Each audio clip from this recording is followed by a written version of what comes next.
Right, for your unilateral leg press, the first thing I want to point out is you might not have this exact machine, which is completely fine.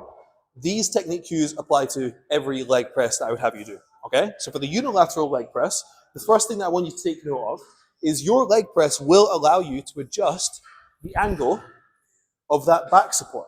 Now, for everyone, the further back the back support is, the more range of motion is going to be available to use.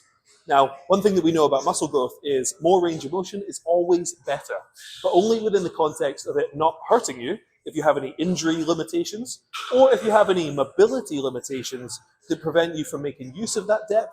I would say outside of those reasons, you always want to maximize range of motion. So my recommendation for most people, if you can and it doesn't feel uncomfortable, set the backrest all the way back, okay?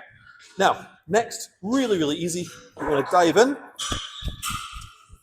Second thing, or the next thing to take note of, is your foot placement should be different between a normal leg press and a single leg press, okay? So for a normal leg press, you might find that having your feet just outside hip width with your toes pointed outwards like this is perfect. But if we take one away, it's not good for our knee joint to be pointed outwards like this without the support of the other leg. So we would want to center your foot a bit more, raise your foot up a little bit, just a little bit higher in the pad, and your toe would be pointing straight up to the ceiling. Then you've got a nice straight line from your hip to your ankle, and that works much better on a hinge joint like the knee, and it won't give you any knee discomfort over time. Now from here, you're going to press and rack.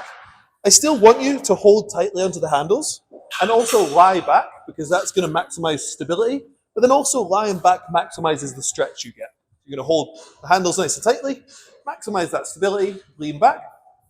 You want to control on the way down, bring it down as far down as you possibly can, and then really big press on the way up. Now notice when I come down, my range of motion stops because my knee is all the way to my chest. So we want to be thinking about knees to chest. If you come down here, that is not enough range of motion. We don't want any half rep Harrys, okay? So all the way down, knee to chest, big stretch, big press, okay? So I'm always going to maximize that range of motion available. Now another thing, and the last thing I want you to take note of, is I maintain pressure through the middle of my foot the entire time. So you'll notice my entire foot is glued to that pad. At no point does my heel come off or my toes of my feet come off. What I'm going to do is make sure that I've got mid-foot pressure, control on the way down, nice and explosive, and repeat.